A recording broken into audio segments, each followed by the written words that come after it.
Hello there and welcome to Sorcerer King. I'm your host, Chu, and welcome to the latest of our 4X game coverage. That's right, today we're starting a new Let's Play series taking a look at the latest game from Stardock Entertainment. Sorcerer King here, as you can, probably tell by the background, it is a fantasy-themed 4X game, namely one that features, from the looks of it, quite a bit of questing on the side, quite a bit of, adventure-themed elements for your characters, and quite a bit of a crafting system as well, so it's definitely a different take on the genre. And well, not too long ago we checked out another 4X game from Stardock, Galactic Civilizations 3, and as we've seen in the past, and from what I've seen so far with this, these are pretty highly polished games. So we're getting into the game here. There's your traditional 4X mode where you can kind of pick your character and go from there, but today, as you can probably tell by the title, we're taking a look at the campaign mode for the game. So with that said and all, let's take a look at pretty much what this says and start the game from there. So the Sorcerer King has already conquered the world. Now you sense he is seeking more. Your sensitivity to magic has given you the insight to his next move. The Sorcerer King is building up the necessary power to cast the spell of making. When cast, this spell will convert all life in the world into elemental magic, which will fuel the Sorcerer King's quest for godhood. In the time until this doom can be sensed by you, you must gather your allies and send a strike force to his distant fortress and defeat him before it's too late. Yeah, it's quite an interesting game. One of the key features, if you will, is that as odd as it sounds, it's not necessarily a fair fight.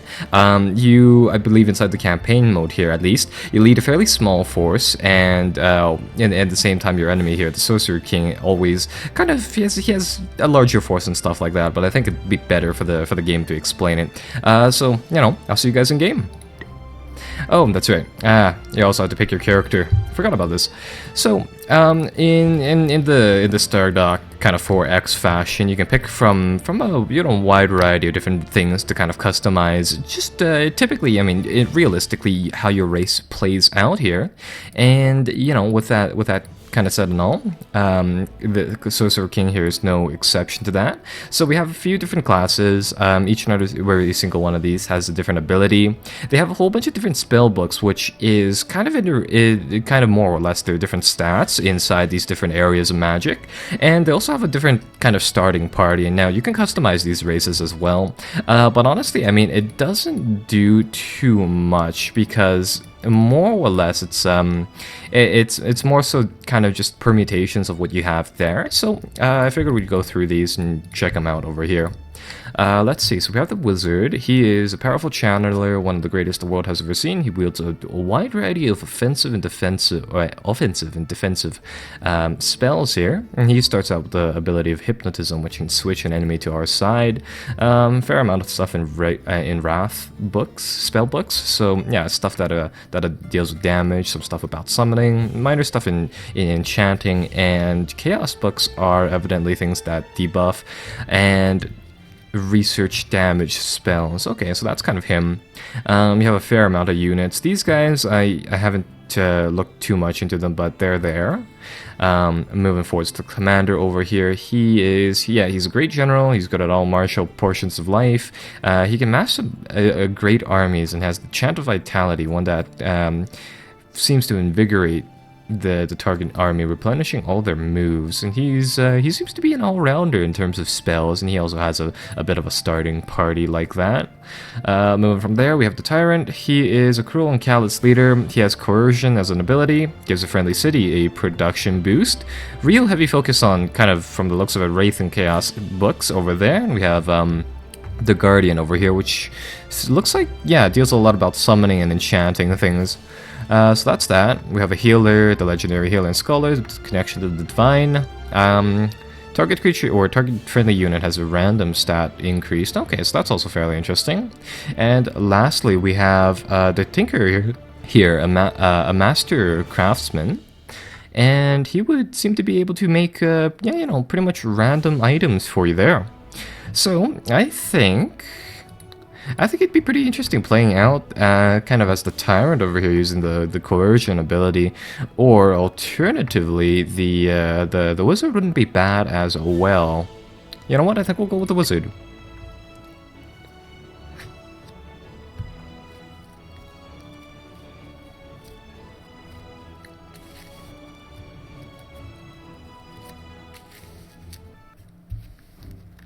200 years ago, King Relius and the combined armies of the kingdom defeated Sorcerer, the fallen enchantress. Peace was at hand, but it would not last. A new threat arose in the east, one that would soon swallow the civilized world. The Sorcerer King and his minions seek to destroy the shards of magic, consuming their power. With it, he will become an immortal, extinguishing all other life on this world. It is up to you, Sovereign of Altar, heir to Relius, wielder of the Forge of the Overlord, to stop the Sorcerer King before it's too late. Well, would you look at that? Okay, so let's see, what is this all about? Galor's Rise. You are Galor, the leader of whatever really. You have fed your realm since, or you have led your realm since the death of your parents, the great, whoever. As the civilization faltered around you, have sensed conflict with the tyrant Sorcerer King would be inevitable. Working in secret, you have taken steps to prepare for the coming war. So, okay, so you can choose between a few different things, I guess, for the starting portion of your journey here. So we can dedicate our efforts to exploration and intelligence gathering. I would imagine that gives you, a bit of area around your city, firstly. You can raise an army. I would imagine that does exactly kind of what it says, and we can dedicate our efforts to building a strong city. See, the thing is that I see the last option being the best one, seeing as, with a strong city you can probably raise an army easier, and that kind of working out as well for exploration, because you can just kind of build those units later on, so we'll go with that. Moving forwards, knowing you would need a strong platform for which to base your struggle against the Sorcerer King, you instituted realm-wide reforms to improve your realm. Deciding not to openly build something that would attract attention, you instead dedicated your efforts towards training and preparation. Would you look at this? So we can train an administrator to manage your city better. I would imagine that's kind of a governor. We can train pioneers. I would imagine those are kind of colonists, and a logistician to manage bigger armies, which I'm not necessarily sure of what this kind of does, but I think we'll go with the administrator because, that fits nicely in with what we had before. So, I think that's it. Going forwards, you took special care to train one of your most trusted advisors in all aspects of ruling the realm, so that he could manage I suppose, the city diligently when our attention was elsewhere. So our attention will wander like that. And would you look at that? There we go. Now we are in the game. Right, so I think these are kind of like, a taste of those quests type of things. So let's see, we gain, some persuasion over here, and we also gain an administrator. And, well, this is, our humble kingdom inside the world over here. So, I'm pretty I wasn't necessarily sure whether or not this was kind of a successor to the Fallen Enchantress games, or whether or not that's just kind of a connection that they put out there. But that's something to keep track of, which is kind of neat.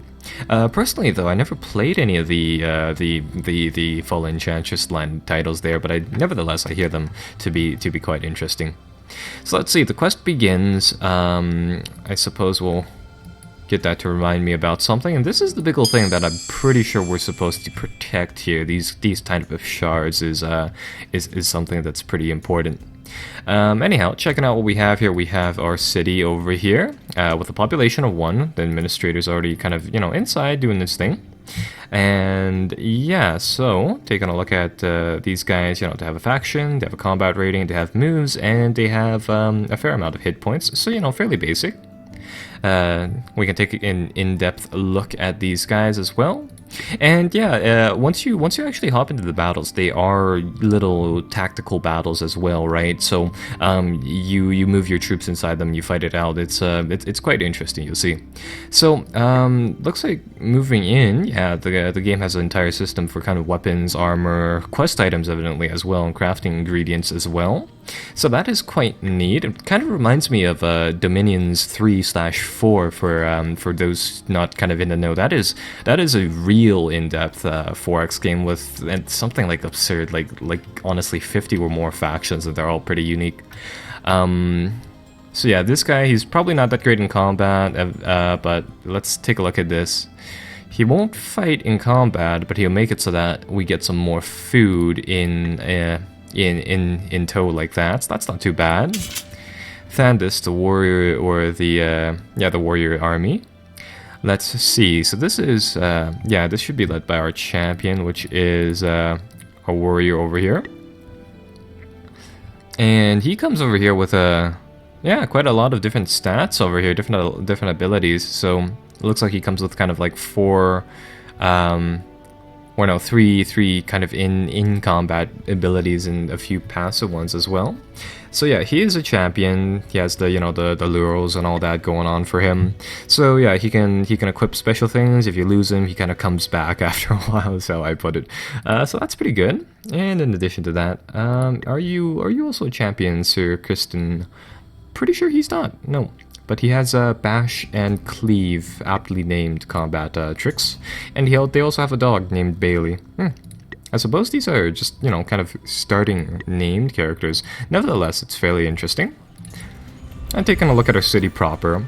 So, from the looks of things, if we have people, we can get them to work the various different tiles around us over here.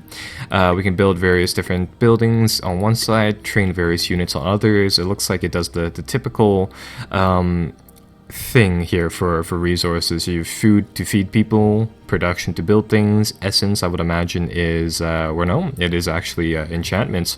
So, Thralls over here is, oh, no, it is some sort of Doomsday counter, so that is quite interesting over there. Right. So, we can build a scout right now, which I think would be probably the best, generic thing to build early on, and afterwards I think we'll build some buildings like that. And I suppose there's no harm in claiming this thing. So let's see. We have claimed a shard. The shard is yours. Use the Manage Magic orb on the right side edge of the screen if you wish to adjust how much magic is channeled into mana, lore, and sovereign skill. And as a result of that, we gained some sovereign skill points. So this is kind of where research comes in hand. So we move this thing around. I guess we can focus on lore, skill, or mana for now. And this is our sovereign, so this is kind of where your spells and things go like that. So later on, I would imagine we can level these up and go along the tree here from kind of left to right. So yeah, that is that. And I guess in this case we will let's see. No, click on the orb here. We can put more stuff into, say, skills, I would imagine, to cast things, mana as the resource to cast them, and I'm not necessarily sure what lore does so far. I'm taking up over here. We have logistics, stuff to use to train units, mana's over here. Crystal is used to train magic units, metal, and mounts, and I'm guessing these are kind of some of the basic resources present inside the game. So that is, yeah, that's quite neat. Crafting is over here. Lots of kind of, lots of stuff that we can build. And would you look at that, they even have consumables and things like that as well. But I'm sure you guys are all, ready to get the game going for now. So I think we'll just get into the game right after we cast on these spells. I want to cast...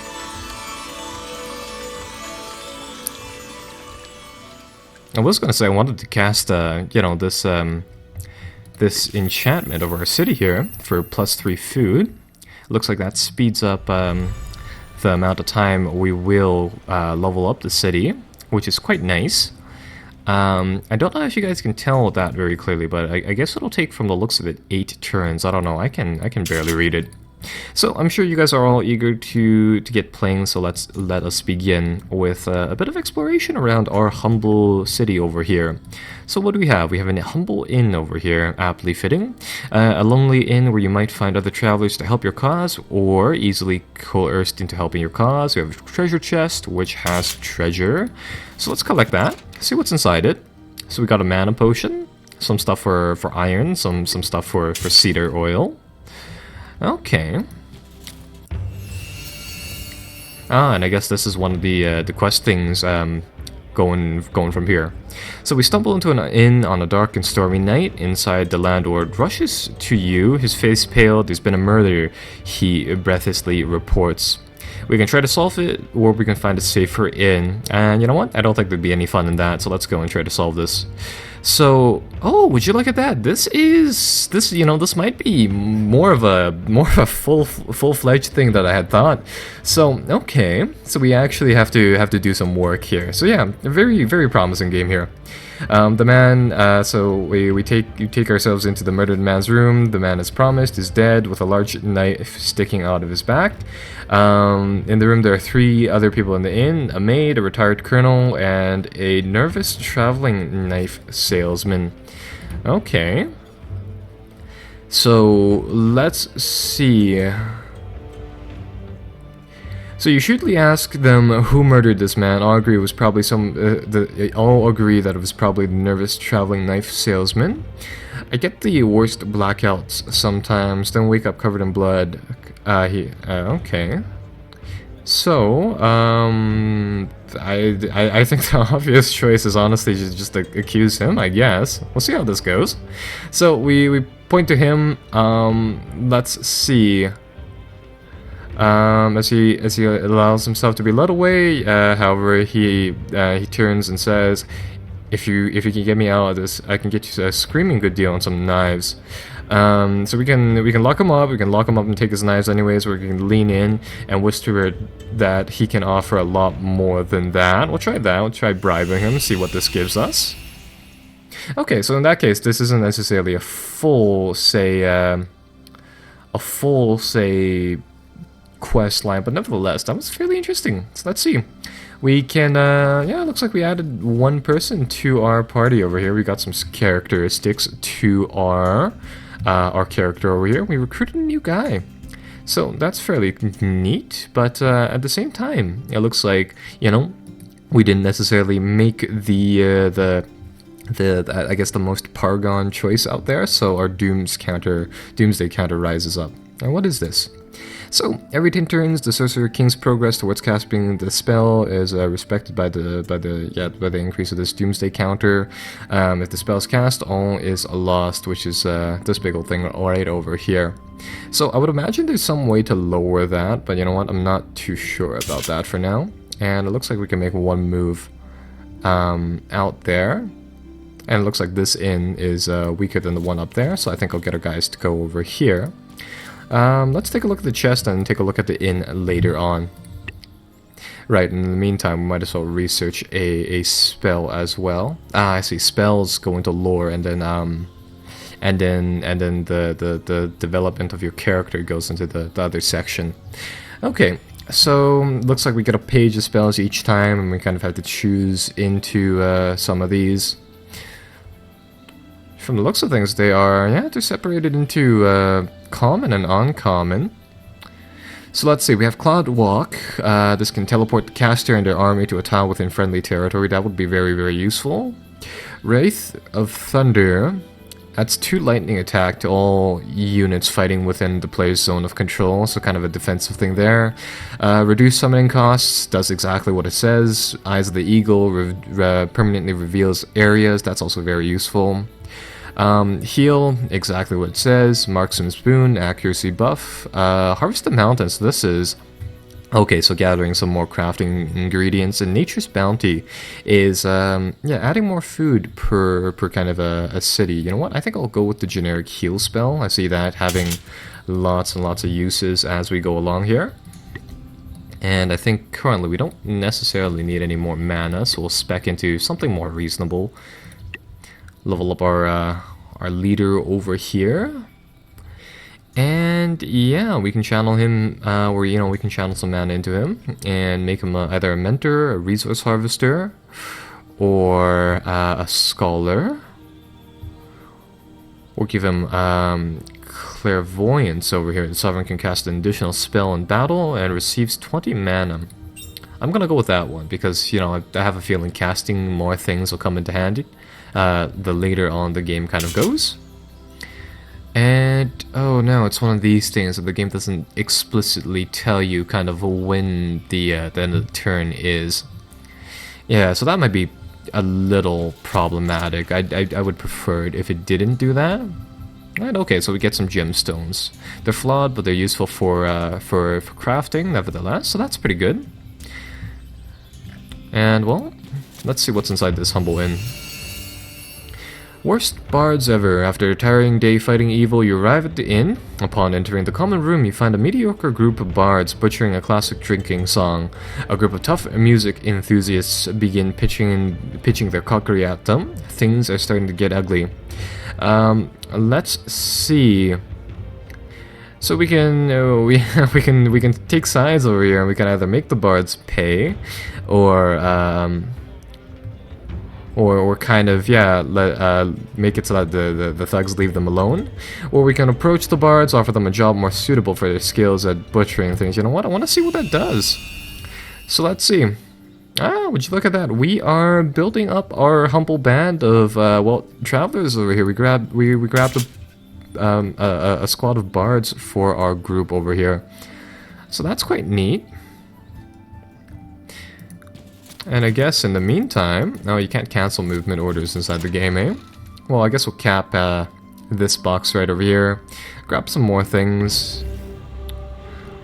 And, oh, would you look at that, another event. So I guess this is the Sorcerer King, nice and proper. Greetings, whomever you may be. As one of the last channelers alive in the world, you and I have much in common. As a token of a kinship, I offer you a gift. The only thing I ask for in exchange is a tiny amount of your life force to cast an important spell I am working on. So let's see, we can give that to him, or we can... we cannot.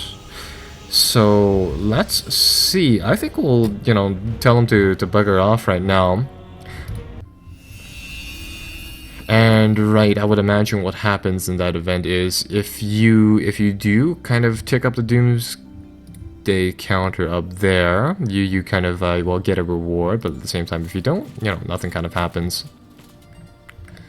And ooh, what is all this? This is it is a gate. Can we go through it?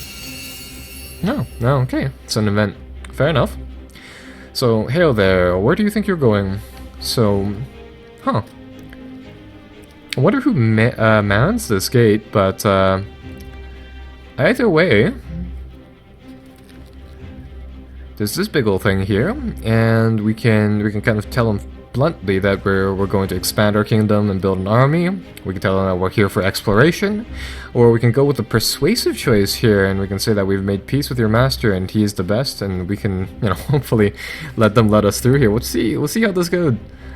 So they, in response, they say, "How have I not heard of this?" Well, maybe they haven't been told. Yes or no, this has happened to others. Hey, would you look at that? They let us through here. Let's see. Oh, would you look at that? We managed to clear the hills over here. And, well, our humble band of travelers can push through now. And, oh, would you look at that? We met a combat force here. You know what? I think we will fight them.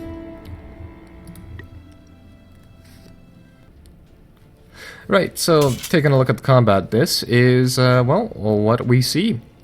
So yeah, it's quite a nice little thing where you have a tactical combat screen from the looks of it.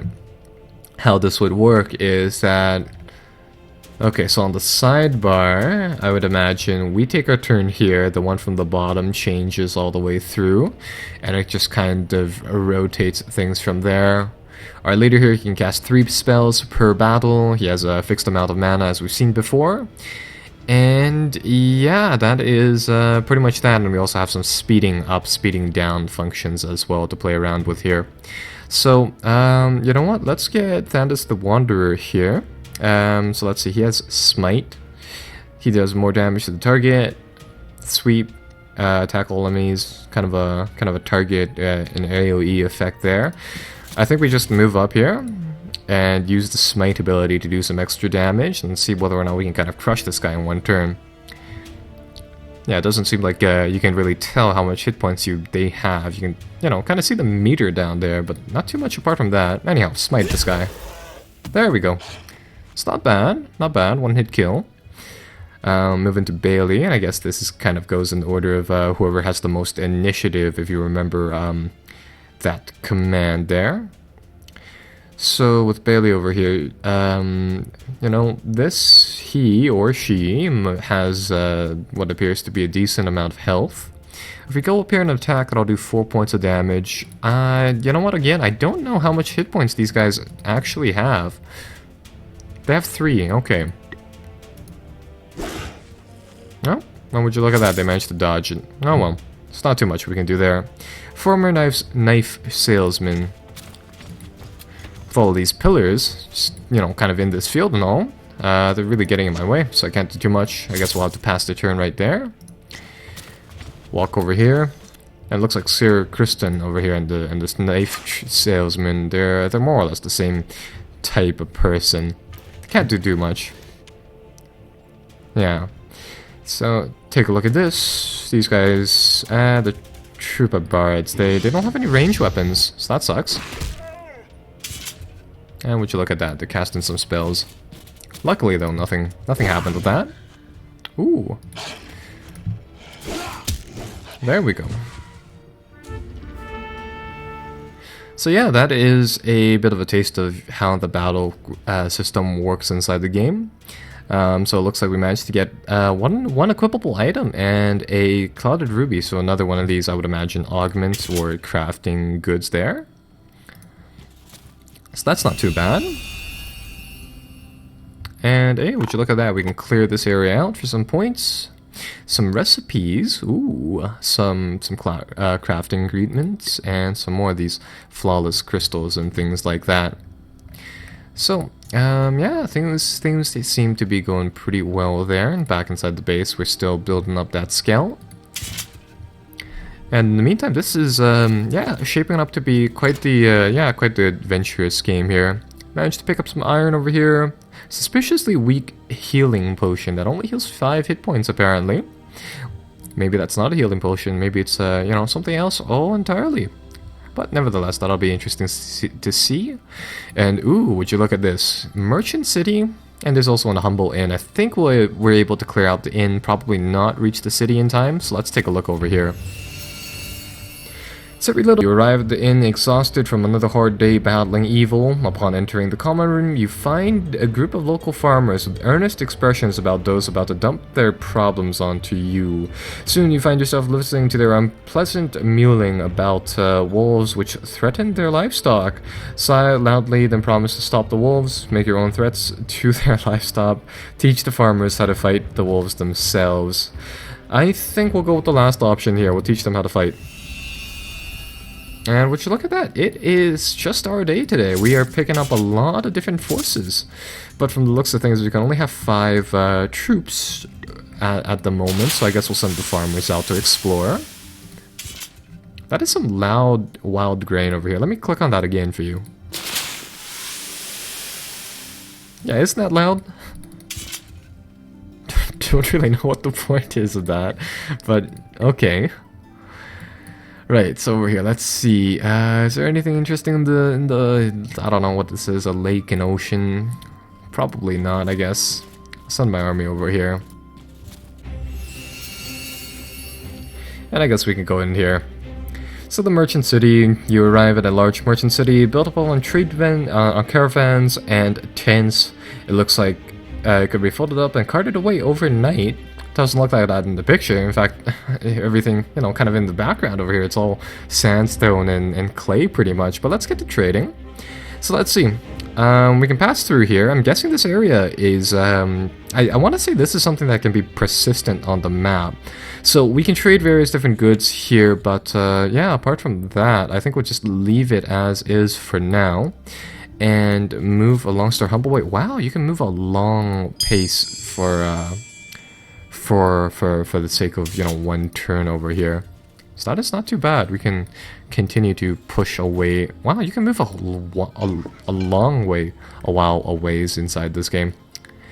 So that is not too bad at all. And we found a few more of these inns. In the future, I might not say read the full amount of you know, text from these inns, simply because there seems to be just a lot of it, and they seem to be fairly short.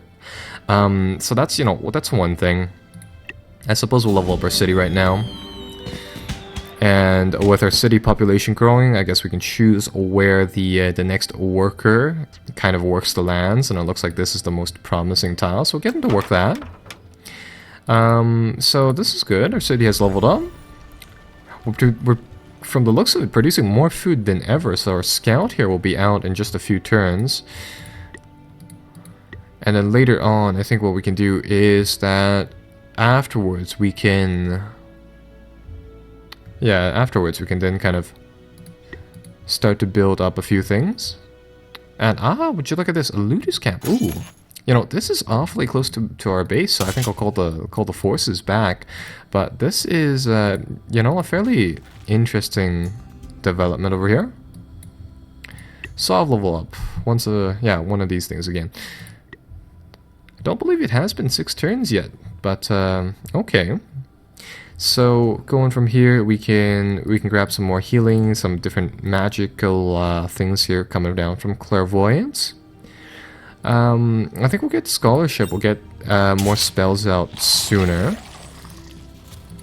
And I think to end the first episode off here, I think we'll get our guys to maybe fight some of these looters over here. Level them up. Maybe get some loot. Alright, so let's take a look at what we have here. They have a whole bunch of these looters. We can take a look at their stats. They have 13 HP, they're level 1. They have parry, they can counterattack melee weapons, eh? They also have a wolf of their own, albeit much weaker. Actually, inside this lower panel, I don't know whether or not if I didn't know this stat before. If I did, sorry folks, but it looks like it does indeed say their hit points under that health bar over there. So that's good to know. And they also have a looter back here with a bow, eh? So they can ignore part of our defense. This is also a hero apparently. Okay. Well, no, there's or never mind. The game differentiates between heroes or you know, units and champions, not units and heroes, if you will. All right. So looks like the people around them can hit us as well, eh? So let's try something over here. Let's grab hypnotism. Cast it on the guy in the back here. He'll resist it, of course. You know, exactly going to plan here. But I think we'll get our guy to come up here. For our knife salesman, see what he can do to do some damage there. And it would seem as though these guys, they have, you know, quite a bit of defense of their own. They don't seem to be that weak, but let's try an ability over here. A cleave, I think was it? I don't know. We'll try that. And let's see. The group of bards, they can impale one target and one behind them. That's pretty neat. They can also slay mounts and beasts, so they'll be perfect for going up against the wolf thing back there. If only we could get close to that, but it looks like we'll have to settle for over here. Ooh. Oh, they've done the most damage so far, as a matter of fact.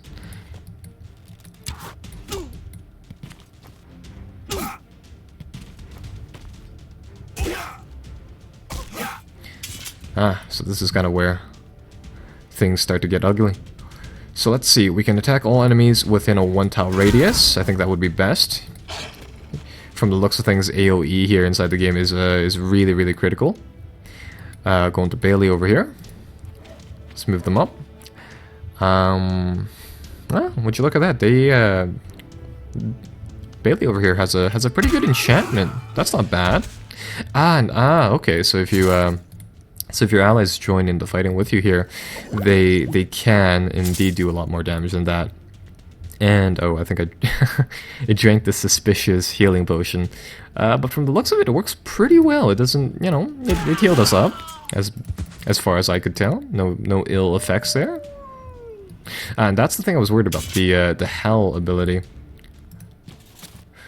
So from the looks of things, that just flat out just gives you a pretty good combat buff, nevertheless, all around the board. But that's fair. Should have used the Slay Beast ability right over here, but that works too.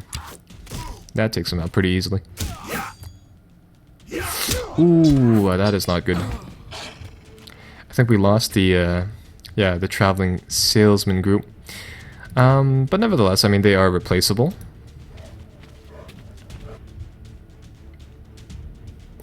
Let's see, we'll do the hell for ourselves as well.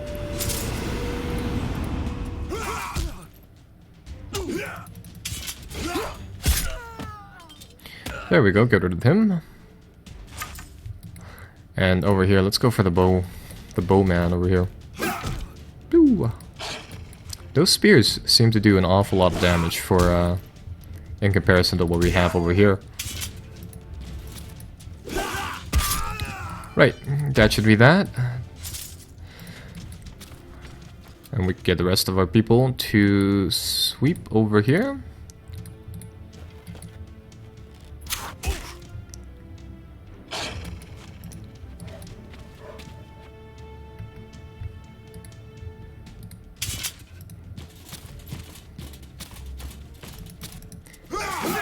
And there we go, we can kind of seal the deal like that. So let's see, managed to level up our champion over here, so not bad. It's rather unfortunate that we lost the group of, you know, salesmen and all that. But nevertheless, I'm sure they were sacrificed in due cause, defending our capital and all. So yeah, it looks like we got a whole bunch of crafting elements over here from the looks of things. And I think that'll, yeah, that'll keep our forces, you know, back. And what is this? So, an escaped experiment here. I wonder if this leads to a quest type of deal. I think we'll, get our people to auto-resolve that. Grab the loot from it, but it doesn't look like anything necessarily happened. Nevertheless, not bad. Right, so I'm pretty sure, you know, as we level up our guy here, we can get him various different skills from this panel soon enough, but I guess that's a little later on inside the game. So anyhow, if you enjoyed our look into the game so far, you know, be sure to like and subscribe, because I'm sure we'll be playing a lot more of well, Sorcerer King here in due time. Till then, I'll see you guys next time, hopefully within episode 2 of Sorcerer King, as well, you know, invite you there. Bye bye for now.